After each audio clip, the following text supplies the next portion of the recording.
Hola de nuevo, Infonauta. Bienvenida o bienvenido a una nueva entrega de tu canal de YouTube Infoductiva 2. En este vídeo vamos a sentar las bases por las que toda persona usuaria de la red de Internet debería poner en práctica todas las acciones, estrategias y prácticas que vamos a tratar en la lista de reproducción que se llama Ciberseguridad para Todos. Interesante, ¿verdad? ¡Comenzamos!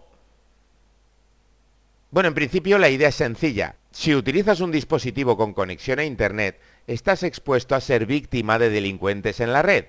No caigas en el error de pensar que a ti no te va a ocurrir o que a ti no te va a pasar, porque no tienes nada importante en tus dispositivos.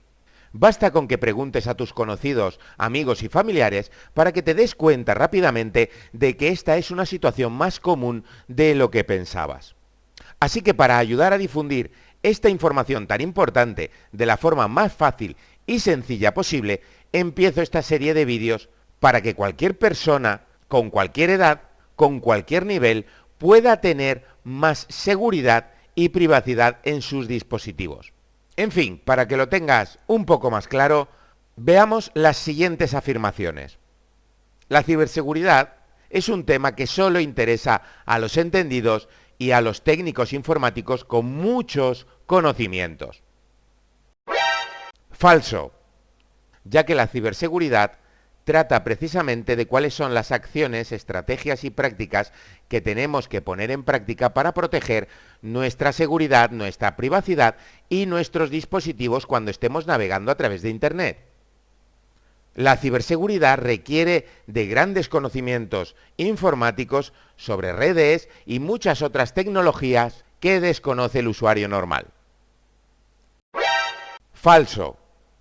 Solo necesitas tu dispositivo, tu ordenador, sentido común, coherencia y seguir los pasos que iremos viendo a lo largo de los vídeos.